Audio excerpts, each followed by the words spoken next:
Hey, welcome back to the Passing the Pulpit podcast. So today's conversation is one that I think a lot of leaders are quietly wrestling with, and I think it goes like this. What happens when your career changes, but your calling hasn't? You know, when the ministry shifts, but the sense of purpose doesn't. So in this episode, I get to sit down with Luke Miller, someone who has lived through that same transition. From pastoral ministry to the world of church media, Luke's going to share his journey, what he's learned about bi-vocational life, and why calling isn't confined to a job title.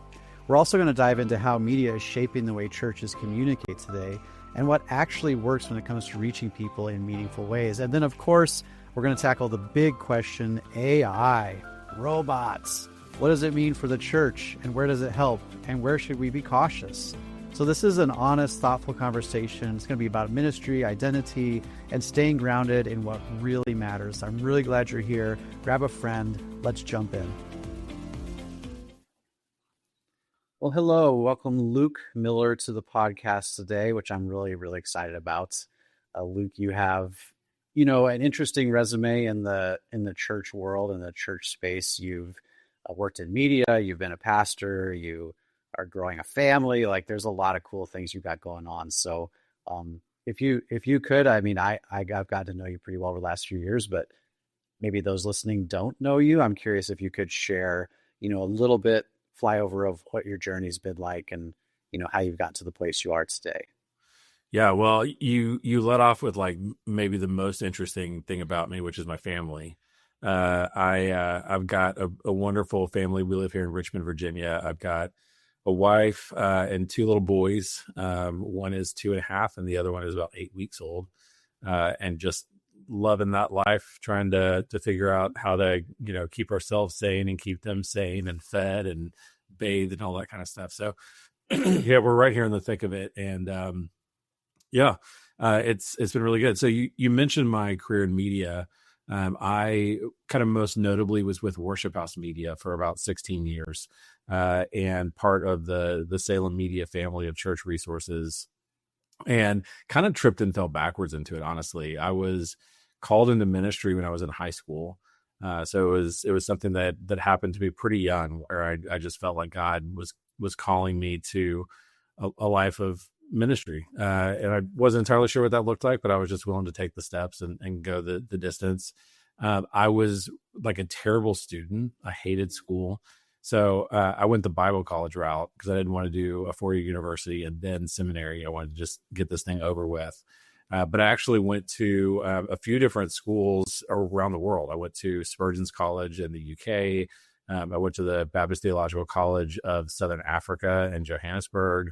And I went to Criswell College in Dallas. One of these is not like the other. And then went straight into ministry at 22. I was a pastor at a small church that was a church plant that never really got out of church plant mode. We were reaching people that were pretty unusual church people. We were working right in the city of Dallas, right in the middle of Dallas, and reaching a lot of students, a lot of young professionals, a lot of non-traditional church people. Really felt called to that group of people, really felt called to love and serve them. And for a lot of them, they either had no experience of Jesus before they got into our midst, or they had some sort of bad experience of a church. And so we were really serving those kinds of people. So what I never expected was that my ministry path ended up taking me into a bi-vocational ministry. So worked at the church, but also worked at a newspaper, worked at a nonprofit, did a couple little things, but picked up a lot of skills along the way that I would have never expected to pick up, which I think was all kind of God bringing things into my path to shape who I'd become. So actually stepped out of ministry as a vocation, which is a long story, which I'd love to talk about if at some point that makes sense. But after 10 years, and a friend of mine had this company that was selling videos to churches. They're like, hey, we get the creative side, we get the video side, but we don't really know the business and sales and marketing side of things. And so I came alongside them in 2010 with Worship House Media. So that was kind of how I ended up tripping and falling backwards into a world where I got to kind of serve in the marketplace. I got to kind of serve in the business world, but also really, I think, continue to fulfill my calling. Man, yeah, you actually said so many things that we've talked about on this podcast with different people, but that you hit on like the idea of calling, the idea of being bivocational, kind of like working out life as a young minister, which I actually think is getting increasingly more difficult, just simply because of, and actually I think you and I've talked about this, but the idea of like church budgets have changed, and so with that change has come maybe a call back to more bivocational type ministry folks. But so I am curious about that. You mentioned that you've left full or you left vocational ministry full time in about 2010. So I'm curious about that transition for you, and also, what were your takeaways of the bivocational life? Because, like I said, that's interesting to a lot of people. Because actually, like I said, I think so much of ministry is heading back that way. So yeah, I'm just curious what your thoughts are about that life, but also, what was your transition out of vocational ministry? Yeah. Well, it's interesting because I think in the last, let's just call it 75 years. I'm not that old, but I've read books. There was this kind of new thing that was like fairly new and unique in time and place to the United States and the West, where like going into ministry was a professional thing. It was like a career thing. You were going to go to a graduate school and you were going to get a graduate degree, and then you were going to enter into an organization that was going to hire you and onboard you and pay you a living wage with a benefits package and all those kinds of things. And so actually going into ministry was kind of like going and getting another kind of job. And that's really rare if you think about it in the global space. Honestly, if you look at it in the United States, if you look at the 250, 300,000 churches, whatever number you want to use, most of those churches are little. Most of those churches don't have a full-time pastor who's making, a standard living wage in the place where they are. So they've got something else that's supplementing their ministry. So I think that's a really interesting point that you make there about going into ministry and looking at it as a job, and does it pay enough? And because you hear a lot of that in the conversation today, where you've got young pastors who are like, "Hey, I can't live in my town on the salary that my church is going to pay me." So there's been a big push to better compensate pastors and to like find a way to give them a living wage. And I'm all for that. Like, I don't at all pretend to say that like we should avoid our responsibility to properly care for the people who are ministering to us as a church.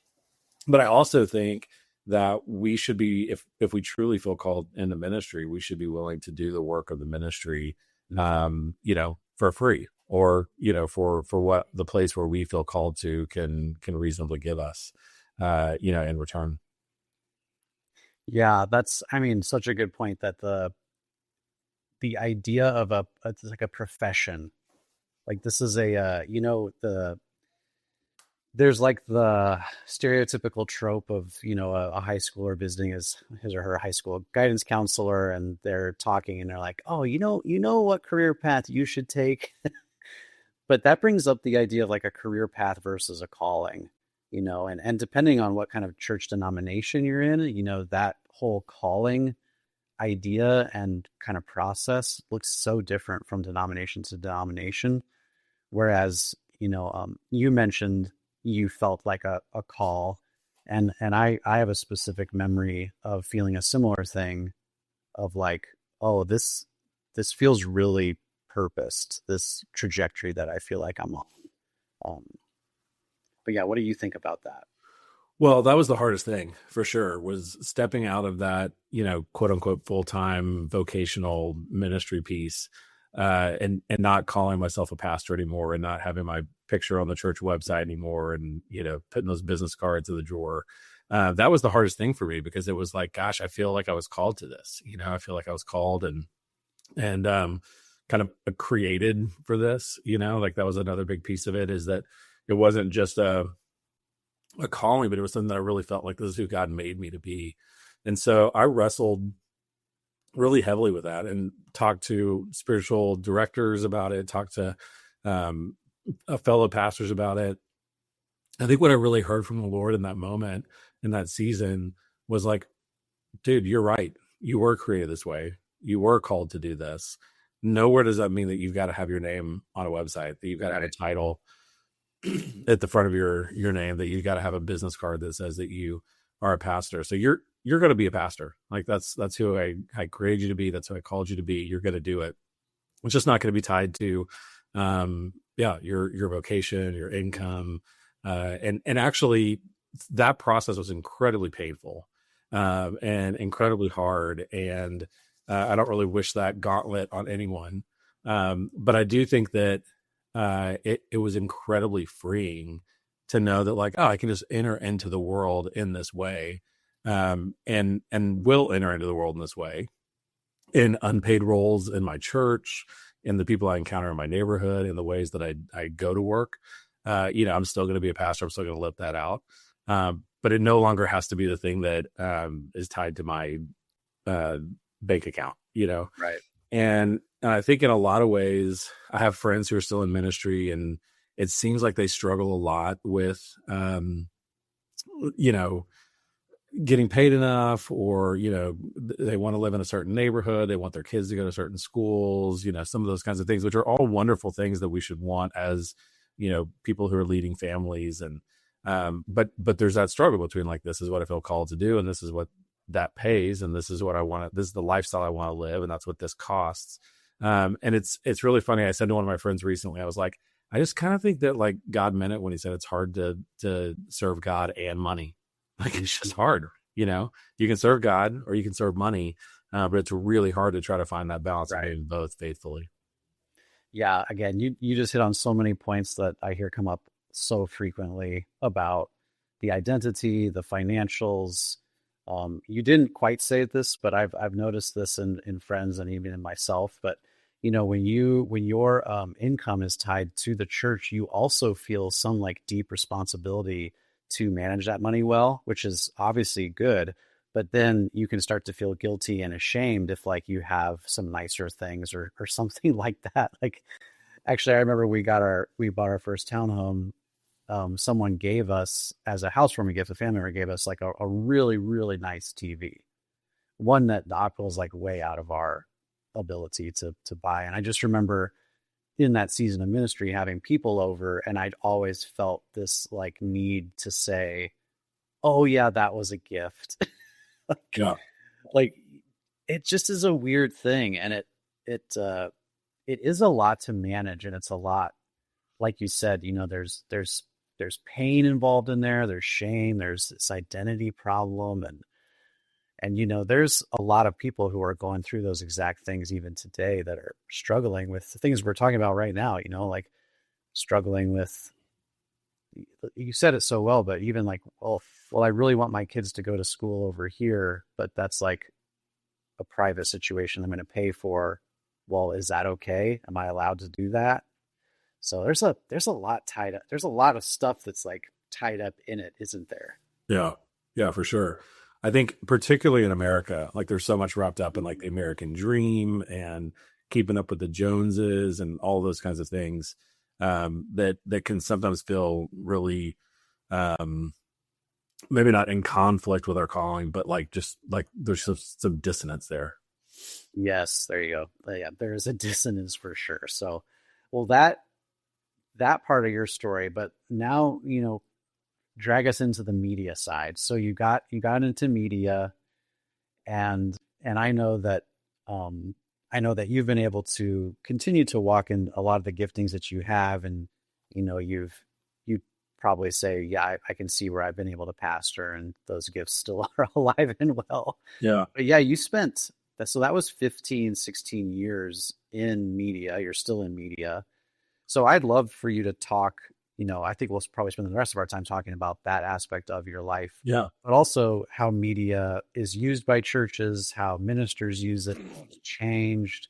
And then I know you and I discussed briefly just the idea of AI and what it's doing, and kind of your thoughts on that and where it might be headed, or just there's so much we could talk about there. But yeah, talk to me a bit about, your journey into media, and some of what you've done and what you've experienced, and what was your position in that in that whole process? How did you help churches kind of connect media to the message, and what did that look like?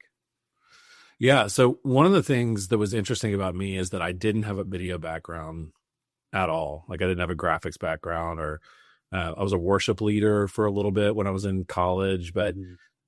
someone tapped me on the shoulder and said, maybe pastoral ministry is more your thing.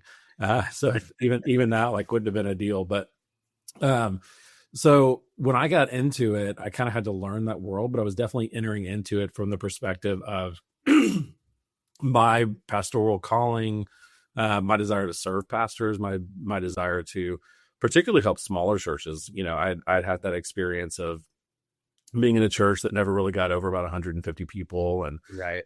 didn't have somebody full time to be able to do this stuff. And so, kind of just thinking through like how do we provide the resources for them that will create the least amount of work during the week, but they'll also help them be able to do the best job that they can on Sunday, or hopefully other days, of proclaiming the gospel, and connecting with people.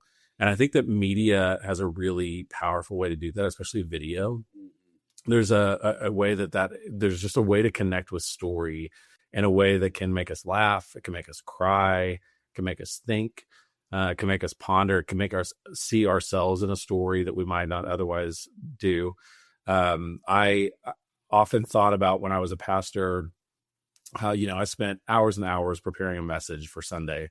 But I'd get up and preach it for 20, 25 minutes, be done with it. And, maybe a handful of people paid attention for all 25 minutes. And that's because they're like exceptional humans and could actually do it. But even those people probably didn't retain a lot of that information afterwards.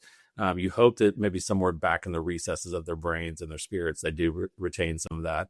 But that's really, really hard work. But I can think about when I watched the Super Bowl this year, like commercials that I saw during the Super Bowl, like that I still remember because Right. it like tugged on something, right? Like I saw myself in one of those brands, and that's just brand stories, that's just like telling me what shoes to buy. Or this year was like filled with AI services. So Mhm. what AI services were better than the That's others?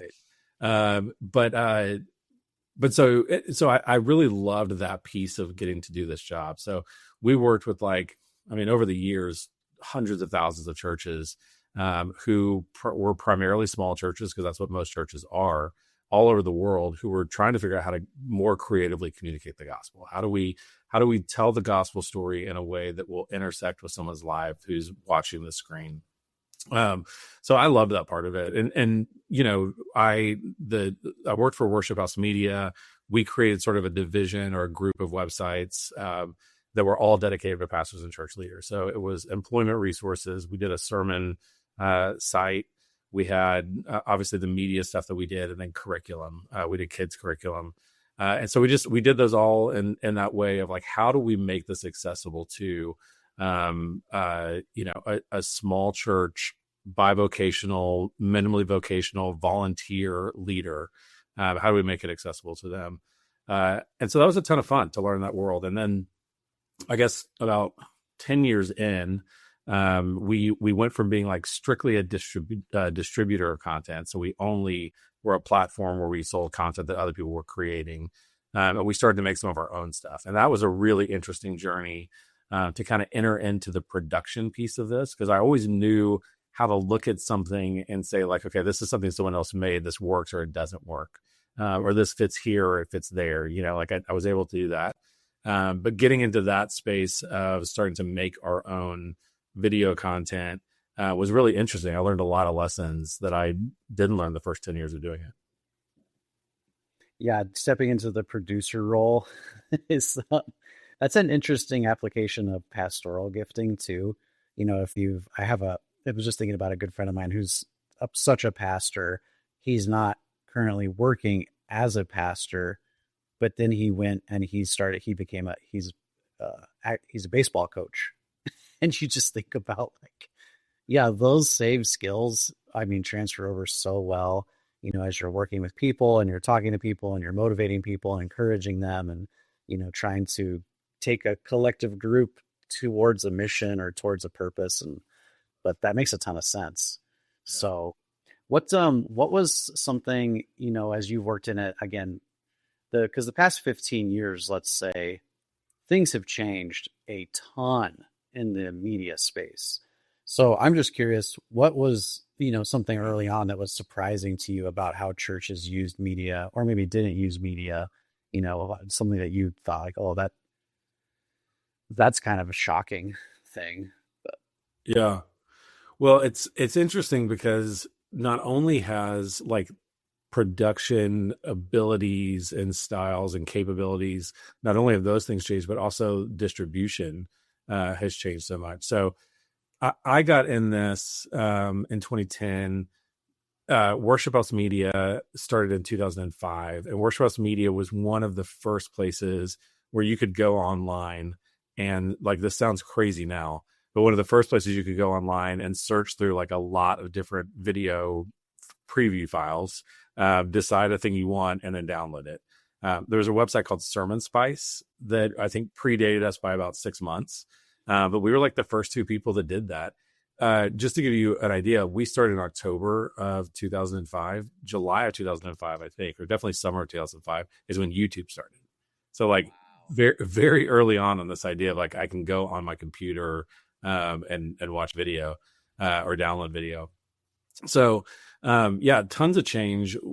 Before that, like if you wanted a video for your church, you would like basically look at a catalog and read descriptions in a catalog, and then you'd order a DVD that would get shipped to you, and then you would watch these videos. And if one of them was like one that you liked, then you'd play that on Sunday.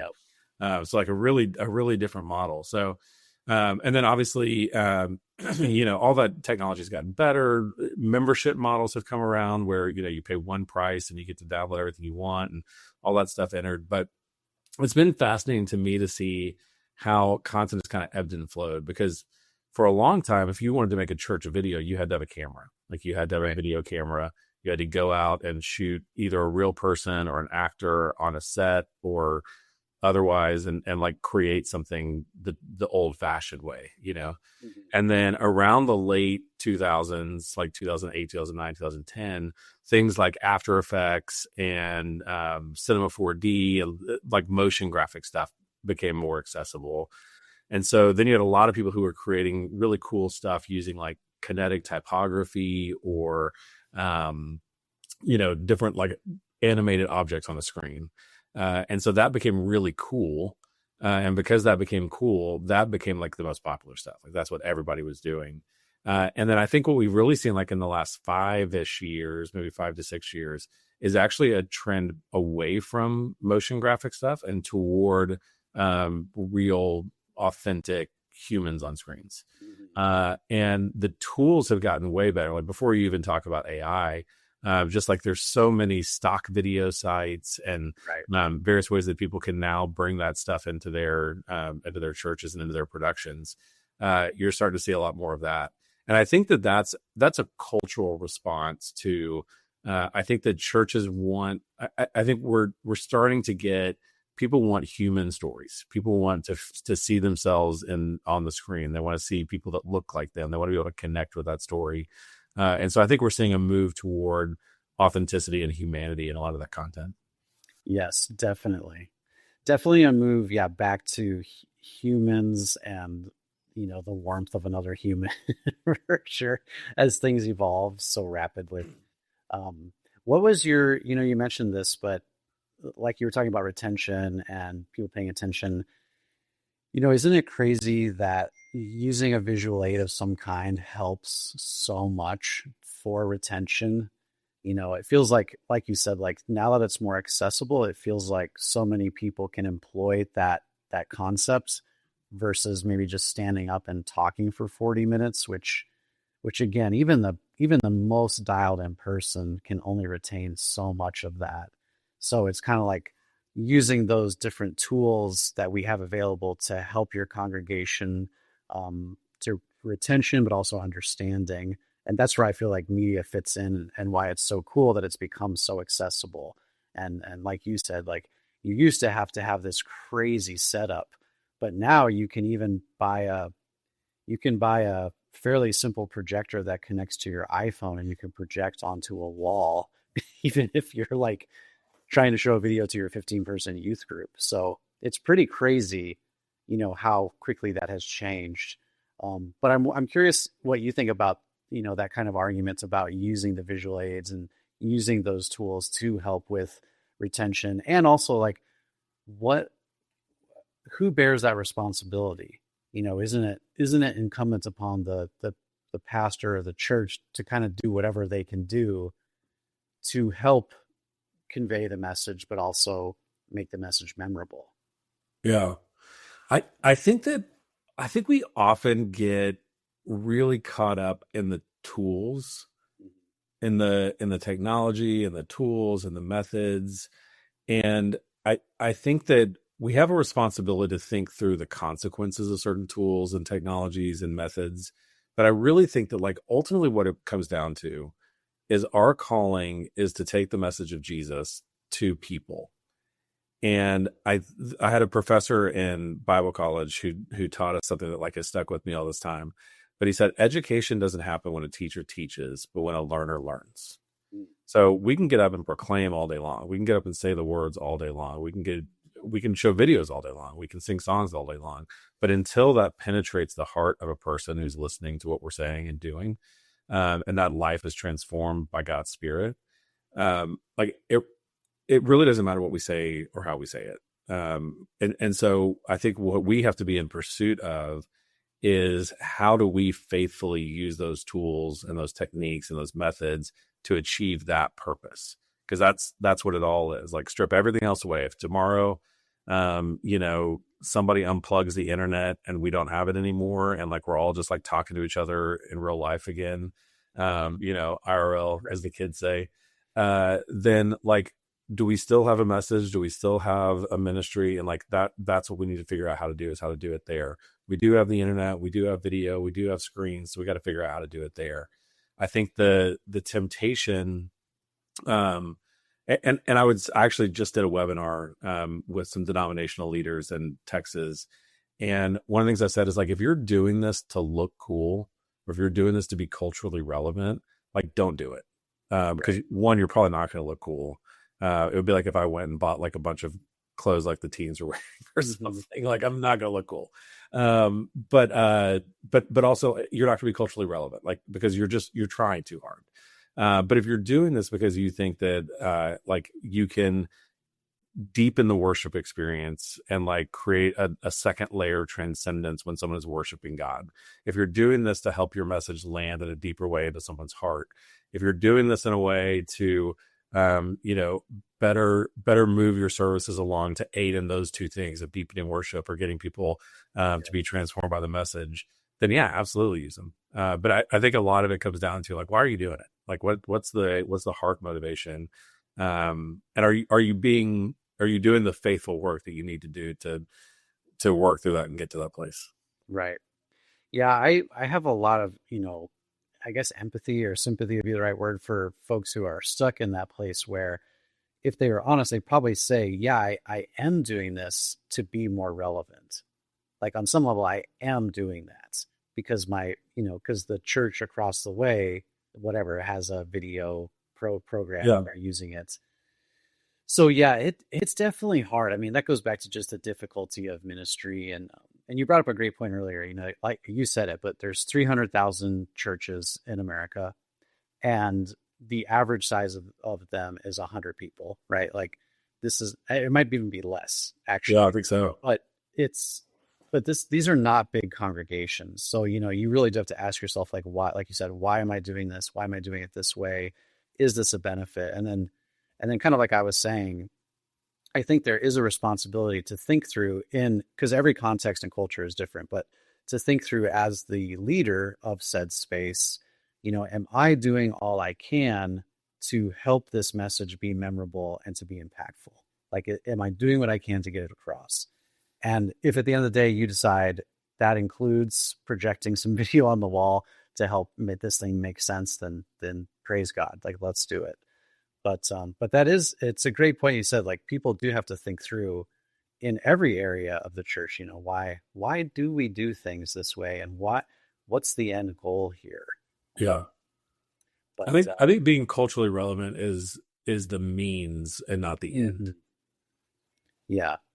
Yeah. Even if you think about, I mean, we're not exactly talking about this, but it's kind of related. But even the idea of like having a social media channel, who, not many of us really want to do that, but you understand that, especially for like your young adult programs or your youth programs, like that's probably a pretty good idea to try to do something. Yeah. So that connection point. But this whole conversation kind of leads itself now to AI and kind of how that is coming about. And so I'm curious, you can just let it rip. Like I'm curious what you think and kind of where your convictions lie with it. And I'll probably have some more pointed questions about AI for you. Yeah. But yeah. Yeah. No, I mean, AI is changing everything. It's changing everything. I'm really interested. I was watching a TV show the other day that's like like 25-year-old TV show now, maybe a little older than that. And in the first season, they were talking about the internet, and the way they were talking about the internet was so strange. Like they were like, log on to your computer and go to an internet website and type in www. Like they were just talking about it in such a way that it was like clearly very novel at the time. Mm, Like this was not something that was like just baked into, everyone's life. And so now 28 years later, 27 years later, like it is, we don't say log on to your web browser. I mean, maybe if we're doing like a very specific instruction for an older person or something, or if we need to like give someone tech support. But like most of the time it's like, yeah, just go to Amazon and get that, like, whereas 27 years ago, when this show was made, it's when I'd be like, go to www.amazon.com, which I don't even know that Amazon was around then, or if it was right. like just selling books. Right. But so all that to say, like, I think the way we talk about AI in this season, in a couple of years, will be gone. Like, I don't think we will talk about AI anymore. Like, AI will be so baked into everything that we do, and it already is. When you're in your Google Mail, like you're getting the little Gemini recommendations, and when you're my wife is a photographer, when she's in her photo editing software, there's all these little tips that are coming up and like things that are saying, do you want to do this, do you want to do that? And so I think that like it's still pretty novel, but it's one of those things where it's like it's going to be everywhere. And it had what's the other interesting thing is that AI has been everywhere for a long time.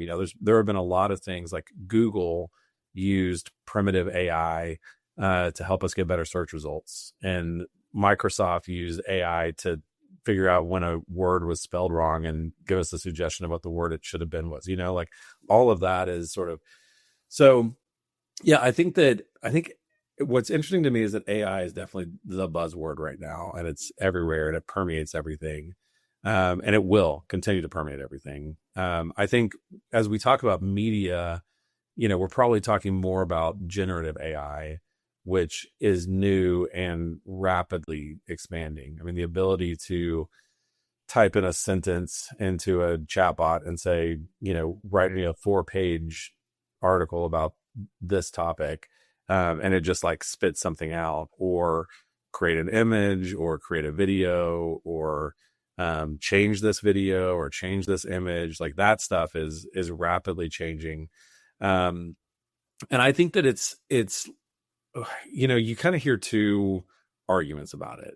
You hear this is the best thing that's ever happened. It's going to change the world. It's going to make everybody so happy and beautiful, and it's going to make your life so easy and take away all toil.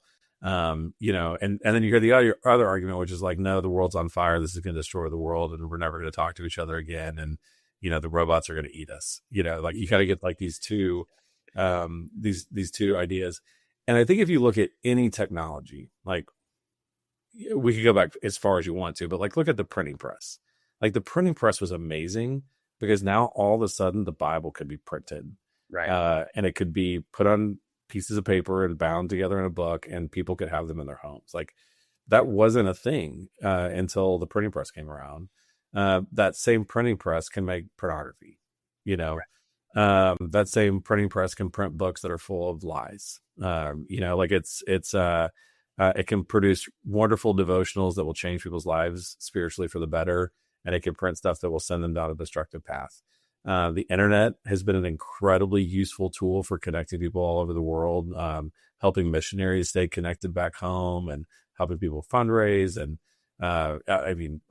we don't have enough time to talk about all the benefits of the internet. It's also a place where social media has risen, which causes, crazy mental health issues for kids in particular. But I mean, I think for everyone, it's in a place for pornography, like we just talked. I mean, like it's like every technology is just a tool that could be used for like incredible good, and it can be used for evil.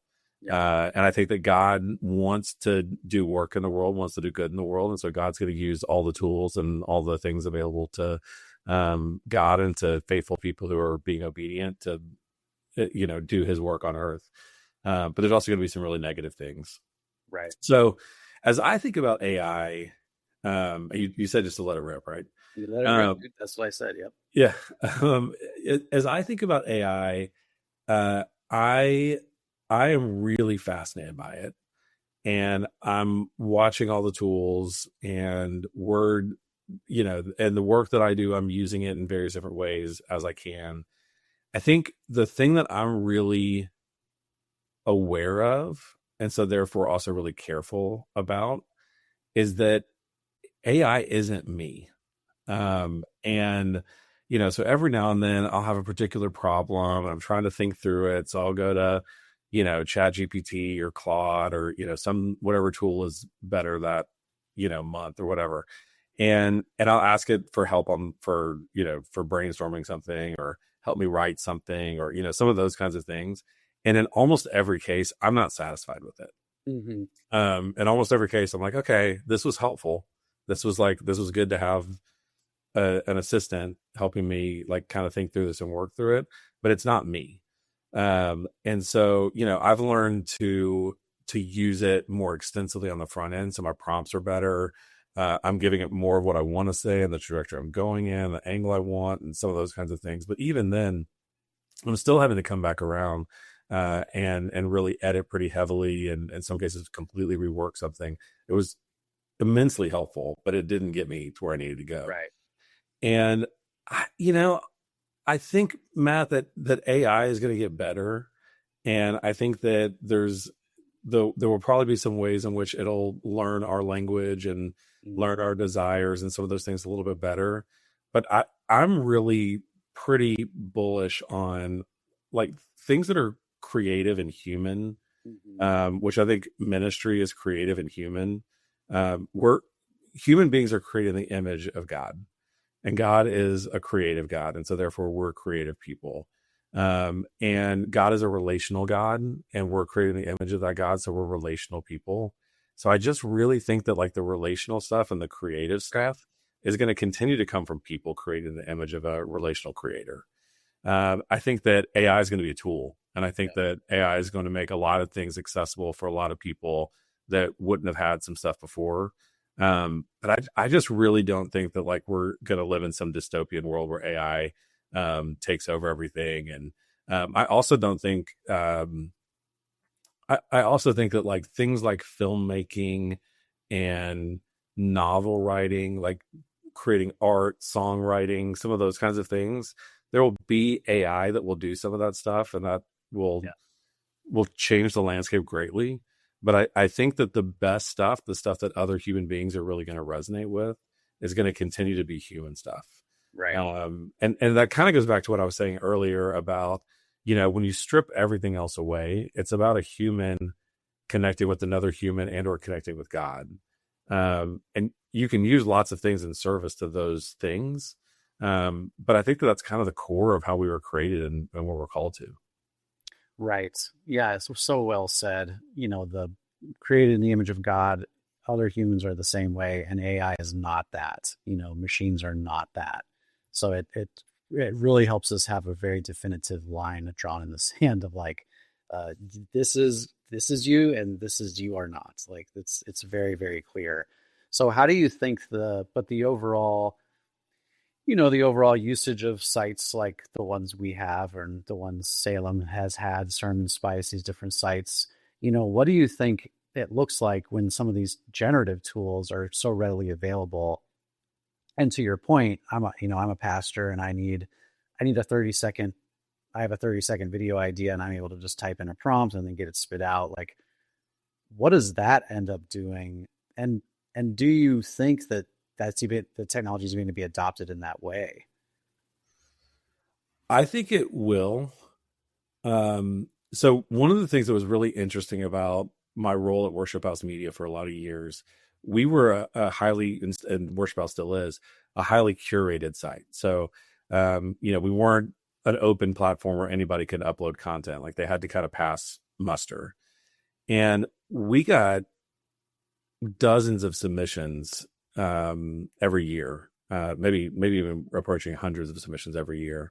And like 95% of the people that submitted content to us it didn't pass muster.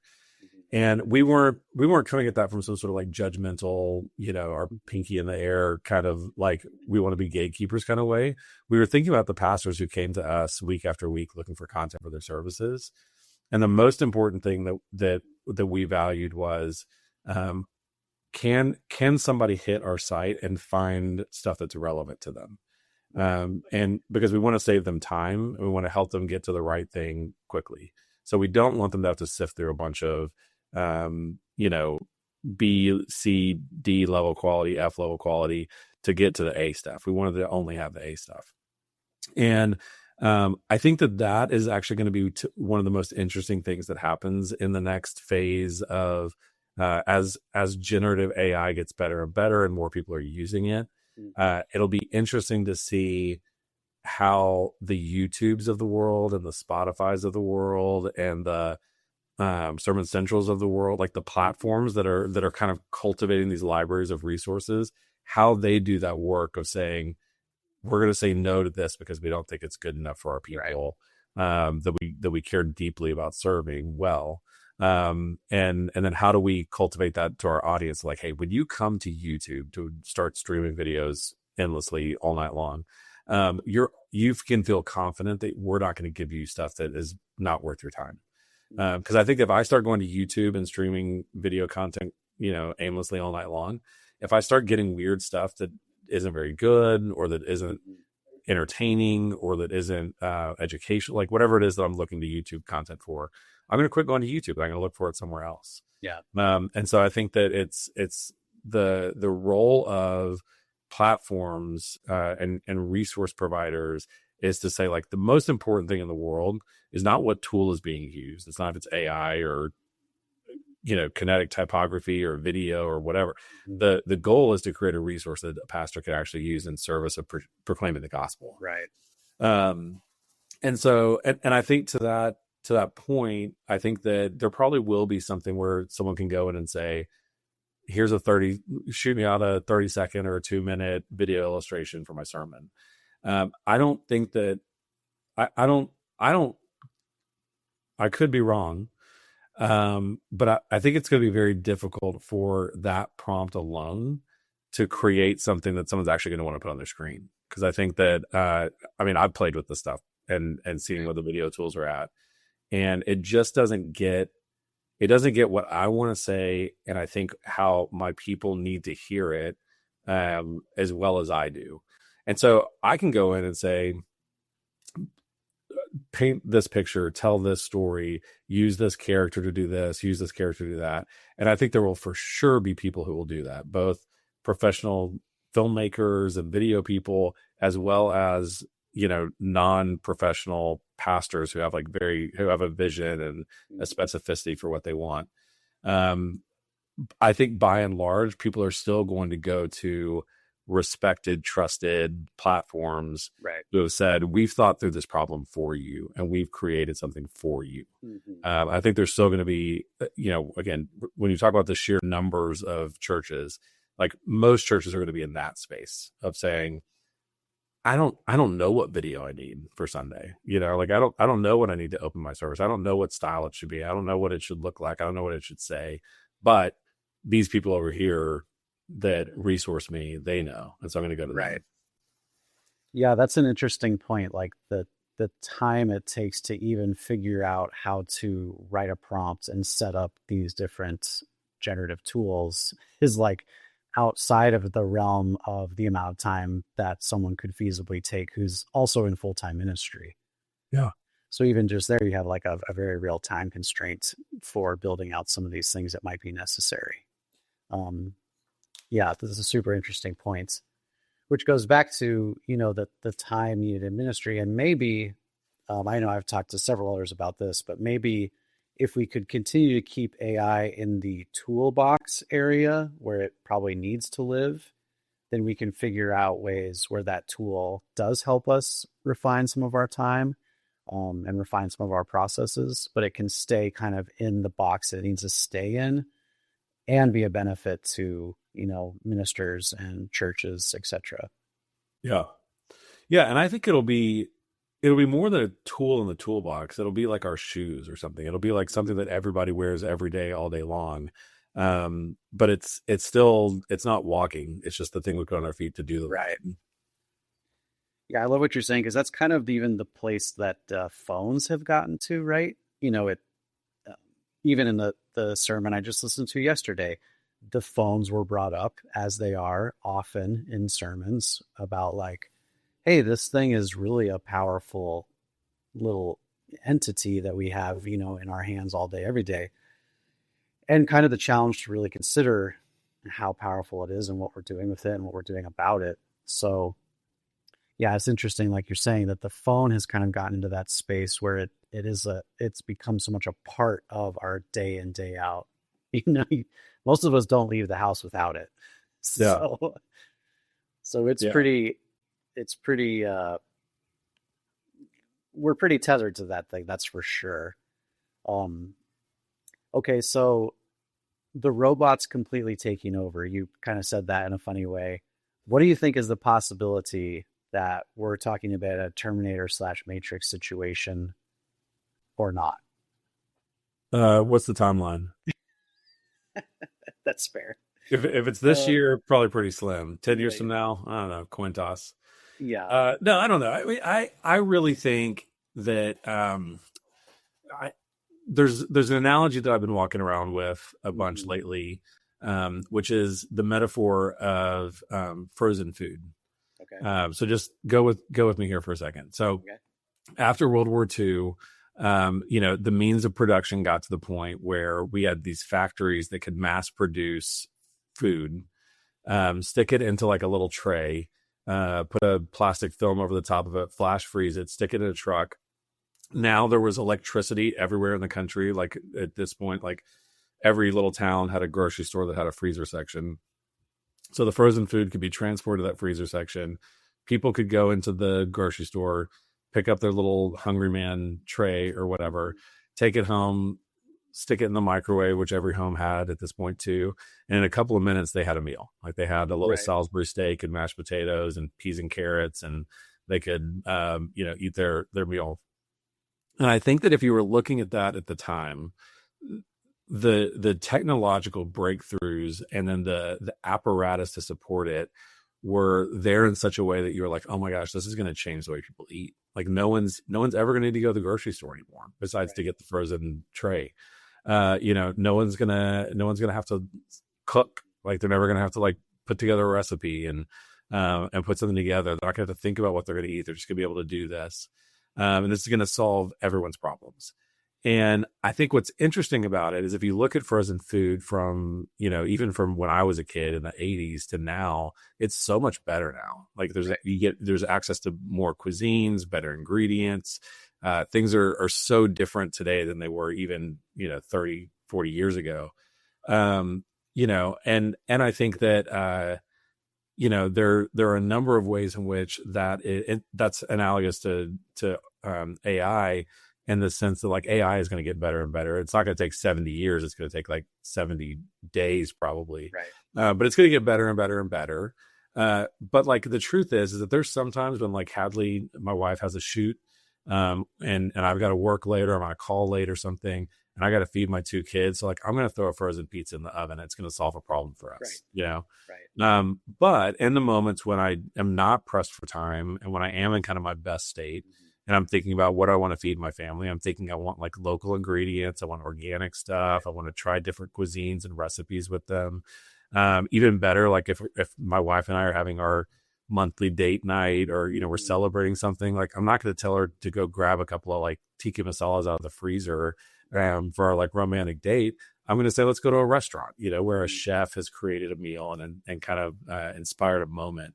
And so I think that like those two things run in tandem, like the technological solution to problems that we've all had, because we don't want to cook. We don't want to go to the grocery store. We don't want to do these things. We don't want to be thoughtful about what we're eating because we're just so pressed for time, and we're, all those things. But at the same time, we also want that human experience.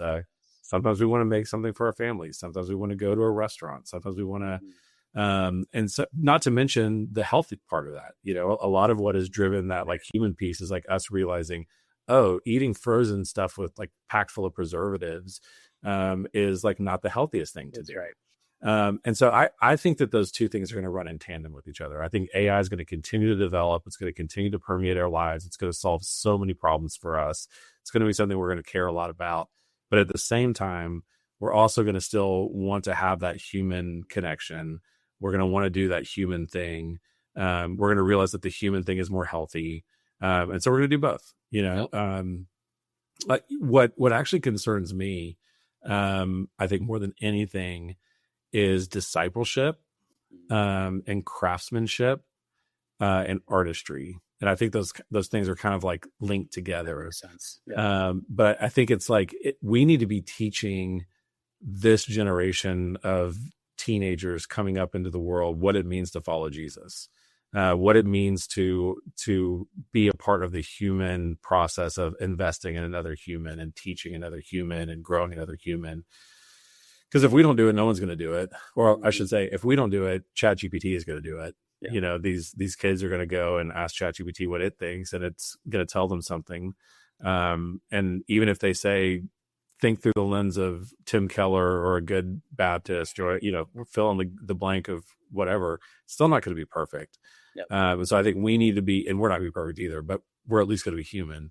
But I think the same thing with like craftsmanship stuff, like now it's so easy to buy furniture from IKEA or Amazon or whatever. No one knows how to like build anything anymore. Right. I think we need to make sure that we're investing in the next generation, those kinds of things, because that next generation are going to be our pastors. They're going to be our leaders. They're going to be, so we have to make sure they understand the use whatever tool you need to, but remember that this thing is about a human connecting with another human, and those two humans connected with God.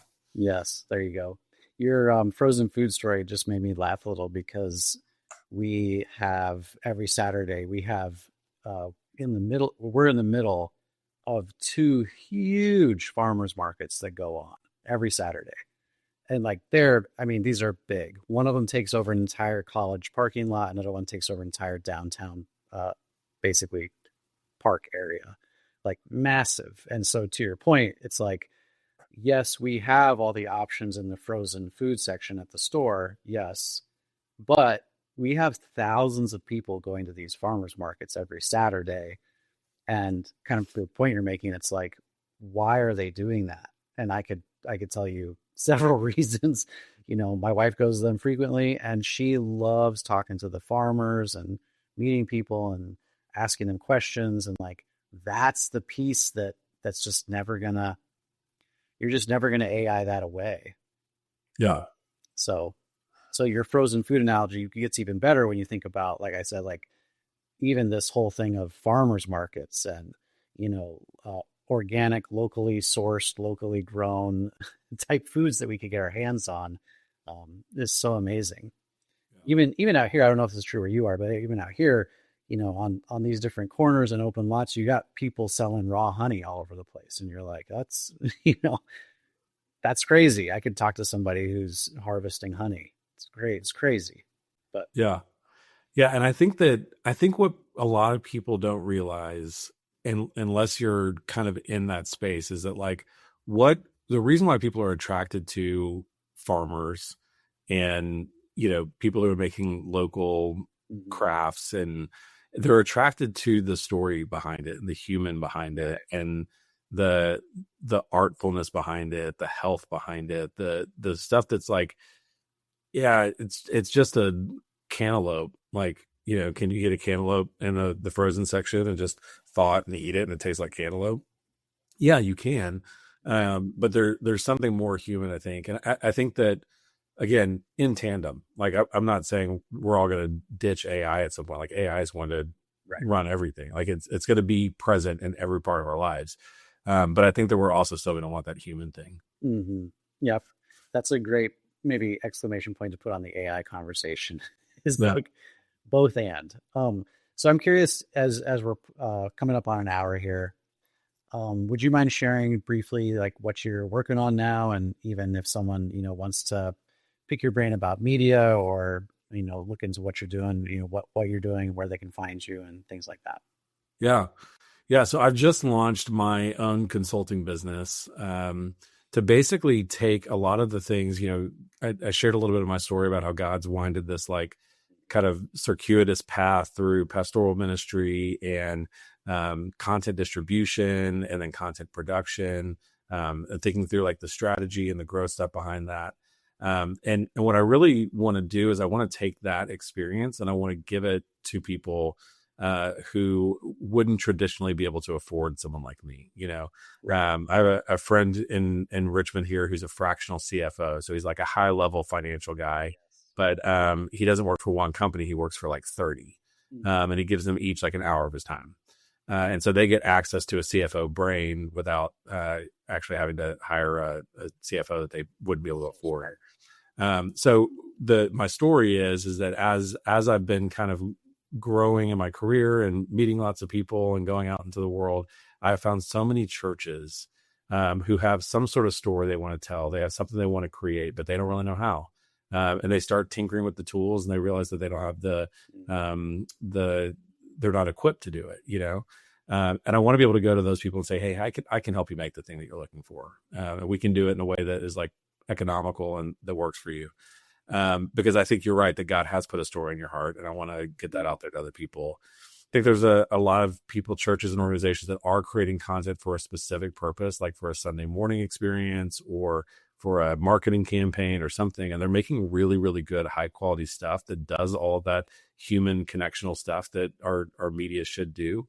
And so I want to go to those people and say, hey, but when they finish it on Monday morning, it goes into Google Drive and then, no one ever sees it again. So I want to go to those people and be like, hey, I can help you get this out of Google Drive and into the hands of those 250,000 churches or 300,000 churches or whatever the number is. People who are desperate to try to find like human connectional stuff. And then I think just helping people with, distribution strategy, generally with strategy about how to grow what they're doing. God has a lot of people out there who are doing really, really great work. And I just want to help amplify that for those people. That's awesome. So I'm going to share your email address if that's cool. Yeah. People reach out.